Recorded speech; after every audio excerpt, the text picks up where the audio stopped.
You belong to stop fighting you, but you know.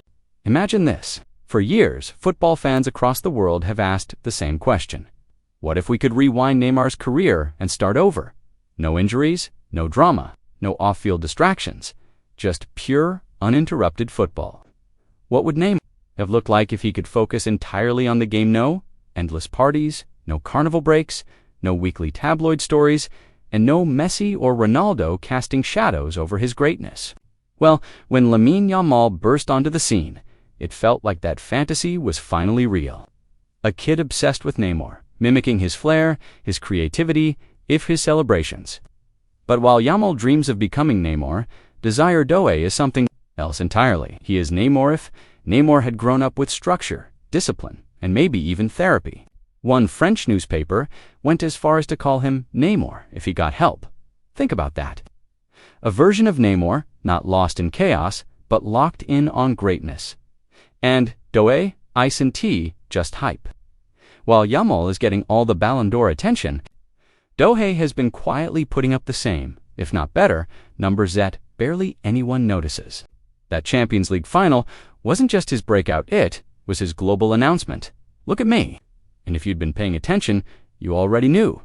Jed Spence did, when he came back from a 6-month loan at Rennes 2 years ago. He was raving to everyone who'd listened about a kid who was Neymar reincarnated. And the name Doué, French, for gifted funny, right? But this kid isn't just gifted by name, he's gifted by nature.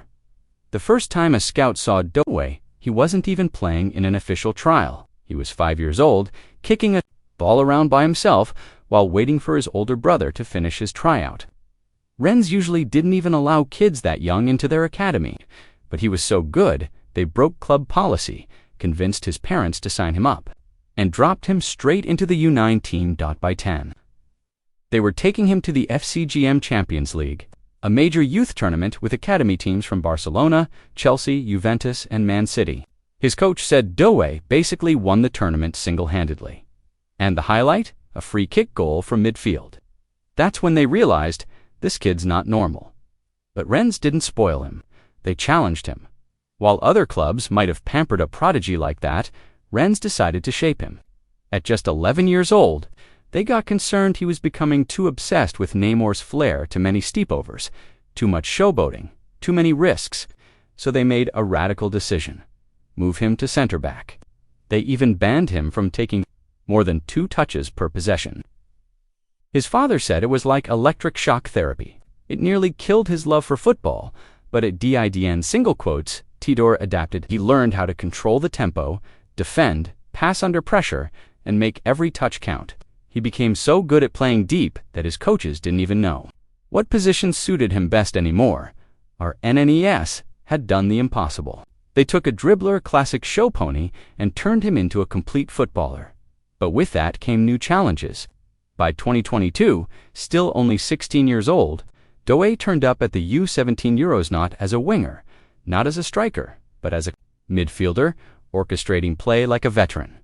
And that's when it became clear Desire Doué isn't just a Neymar clone. He's the fully realized version of Neymar we never got. By the time Desire Doué was starring in the U17 Euros, he wasn't just a standout, he was the glue holding together to other rising stars, Mario and Mathis Tell. And yet, in a tournament stacked with future stars, Doué opened the scoring with not 1 but 2 goals, the first from the penalty spot, the second with a stunning free kick. Then, in the final, when his team fell behind, it was Doué who delivered the assist for the equalizer that led to victory. His performance broadcasted across every French television set. The message, a new star had arrived. But here's the irony. He was almost overlooked. You see, Rennes had been burned before. They de-watched Ousmane Dembélé and Mathis Tell slip through their fingers, celebrated too soon, sold too early, never fully developed. So with Doué, they weren't taking chances. They rushed him into the first team, terrified they'd lose another generational talent before he could truly blossom. But the same old question haunted them. Where would he play? The answer? Everywhere. Left wing, right wing, striker.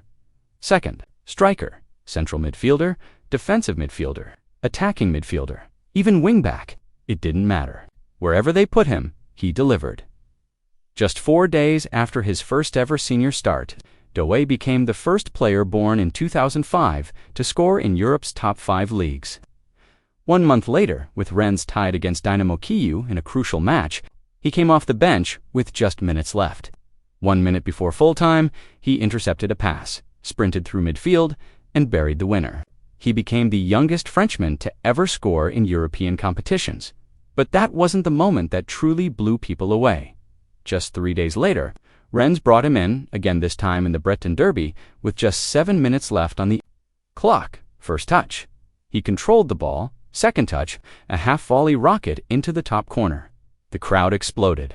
The commentators lost it, but Doué barely celebrated. He looked calm, focused, like he'd been waiting his whole life for this moment, and it finally arrived. And that's when it hit everyone. This wasn't just another flashy one. This was something else. Yes, the Neymar comparisons were already flying.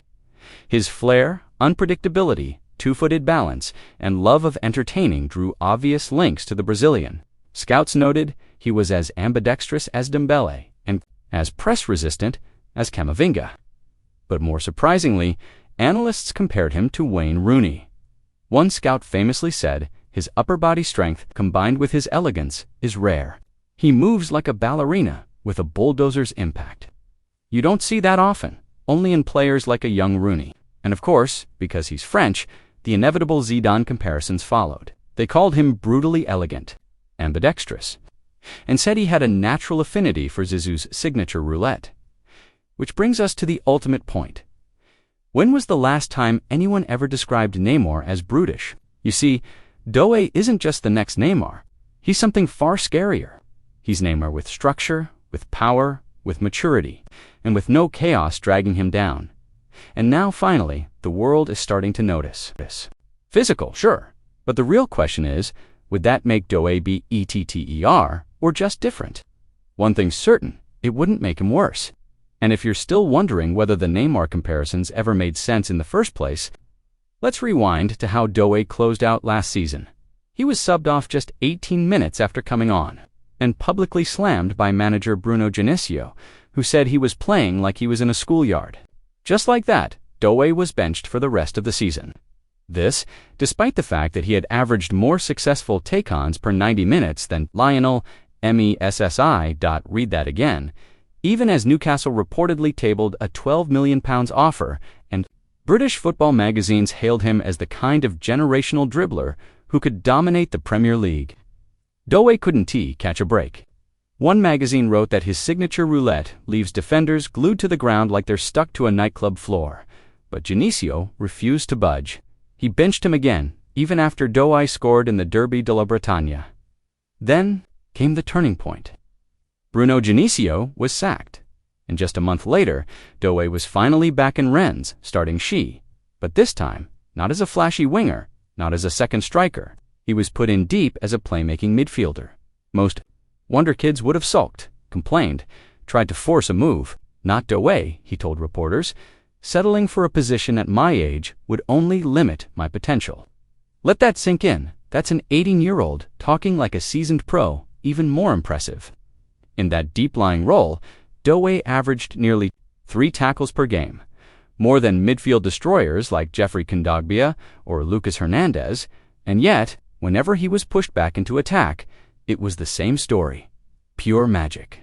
December, against Clermont, he comes off the bench, beats the fullback, blasts in the winner. January, against Lyon, steals the ball from Ryan Cherki, sprints forward, lays it off for Martin Terrier to open the scoring, and minutes later, curls in a screamer to seal the 3-2 win. February, against Guingamp, steps onto the pitch, and within seconds, beats their defense and delivers another assist. It was Dacia Vu every time. And by then, everyone watching knew. This isn't just the next Neymar. This is something more complete, more dangerous, more unpredictable. It was Toulouse who felt it first. 1 second, their fullback was planted. The next, Desire Doué sent him crashing to the turf. A blur of acceleration, flair, and raw audacity, dashing down the wing, and blasting the ball into the net from an angle no sane player should even attempt. By the time he walked off that pitch, reporters were already asking the Rennes manager, "Do you think we'll ever see Doé here again?" They were right to wonder, because once he left for the Olympic Games, it was over. Under manager Thierry Henry Doé. But when given the chance, he owned it. In his only start, he scored and walked away with man of the match. Then, in the semi-final, with France heading for extra time, Doé came on, and though clunky, assisted the last-minute goal that stole their spot in the final, silver medal in hand. He returned home a hero, and with just enough momentum to justify Rennes rejecting multiple €30 to 40 million bids from top Premier League clubs. Now it was Bayern, Barcelona, and PSG left in the fight. And it was Luis Enrique who made the boldest move, convincing his PSG board to drop €50 million for what he called a diamond in the rough. It was symbolic. Mbappé was leaving. PSG didn't want more superstars. They wanted fighters, anti-stars, a team with something to prove. Barcelona, too busy chasing Nico Williams, who they'd eventually lose to Bilbao again. And by the time they came back for Dohe, PSG had already closed the deal. Barcelona settled for Dani Olmo. PSG got desired Dohe. But even then, nobody expected what would come next. At PSG, Dohe was not seen as a future leader. With Barcola, Zaire Emery, and Matistel dominating French headlines, Dohe was just a squad player.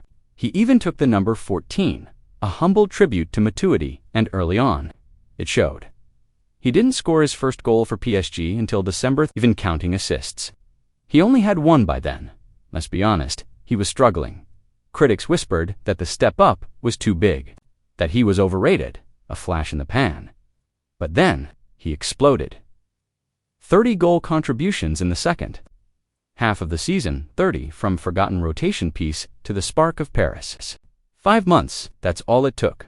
In just over 150 days, Désiré Doué turned from a struggling benchwarmer to the most electric teenager in world football. These weren't just good numbers for a debut season. They were unheard of, and it all began with one spark, a clutch performance off the bench against RB Salzburg. PSG were flat, stuck. Desperate, Doué came in late and delivered an assist to Goncalo Ramos and a dagger of a goal himself. From that moment on, there was no turning back. 5 days later, against Lyon, he was handed a start.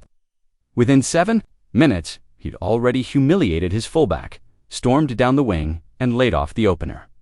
5 minutes after that, he was bulldozing into the box, forcing a penalty that put PSG up 2-0.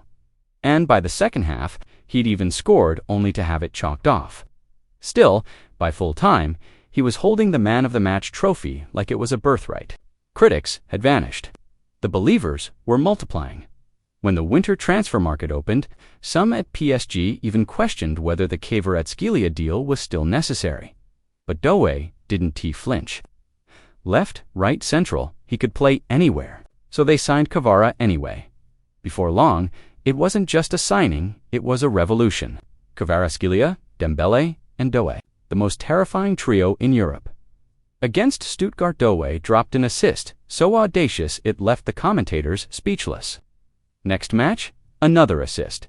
3 days later, calmly slotted a goal. Then against Monaco, another dime. But it was Brest where Doué truly entered folklore. PSG were cruising at 3-0. Doué came on with 29 minutes to go, his first touch goal. By the final whistle, he had contributed to nearly every goal, turning a standard win into a 7-0 massacre. Came the Coupe de France. Same scoreline, another masterclass. A goal, 2 assists. Effortless, even when dropped deeper into midfield against Lille, he still produced a goal and an assist from nowhere. But it was Liverpool, where he showed the world what was coming. Thrown on late against one of Europe's best, Doué toyed with them, nearly scored a goal-of-the-season screamer, forced a penalty shootout, and then stepped up. 19 years old, the final kick, and he buried it cold. Ice cold the next morning, every French paper had the same headline: the Doué match, the birth of a new prince. And to crown it all, just days later, he got the call. France needed a miracle. A win against Croatia in the Nations League. And they turned to Désiré Doué. He did it again, just when the pressure was highest. With France's fate hanging in the balance during a sudden death penalty shootout in the Nations League, Desire Doué stepped up. Not only did he demand the ball, but he converted the penalty like a veteran, ice-cold under pressure, and here's what made it truly historic. Doué became the first under-20 player in France's entire football history to take and score a penalty in a competitive shootout, and he did it. On his national team debut, forget Matthys Tel, forget Bradley Bark. Within months, Doué had blown past both of them, not just in potential, but in performance. And then came the eruption. Just days later, he unleashed two absolute screamers against Saint-Étienne, followed by a celebration that lit up every corner of social media. With that, he was named Ligue 1 Player of the Month. But he wasn't done. Over the next 4 starts, Doué scored 4 more goals, dragged PSG into the Coupe de France final, and even netted the title-winning goal that secured their Ligue 1 crown. Was now unavoidable, unignorable, unstoppable, even in the Champions League quarterfinals. He delivered again, scoring one of the goals of the tournament, forcing Thiago Motta to admit he's unstoppable, then pausing, correcting himself. Actually, that's just a normal night for him. By May, only 2 matches remained. 2 finals, first the Coupe de France. Despite already racking up 6 goal contributions in the rounds leading up to it, Doué added 2 more assists in the final itself, effortlessly guiding PSG to victory. Came the biggest stage of them all, the Champions League final. With the entire world watching, Doué didn't blink. In the 12th minute, he delivered a world-class assist. 8 minutes later, he smashed home a clinical volley to make it 2-0. By the hour mark, PSG were 3-0 up, and Doué had officially orchestrated the greatest UCL final humiliation in modern memory. He walked off with Man of the Match honors, and more importantly, PSG's first ever Champions League title. But here's the kicker. He became the youngest assist provider in UCL final history. He broke a 63-year-old record as the youngest player to score a brace in the final. And he didn't even finish the match end when they asked him how it felt. He smirked, shrugged, and said, "Business as usual." But make no mistake, nothing about what he did was usual. Sure, many will play to Lamine Yamal, and they have good reason. But here's a thought experiment. Doué only played the full 90 minutes 8 times this entire season.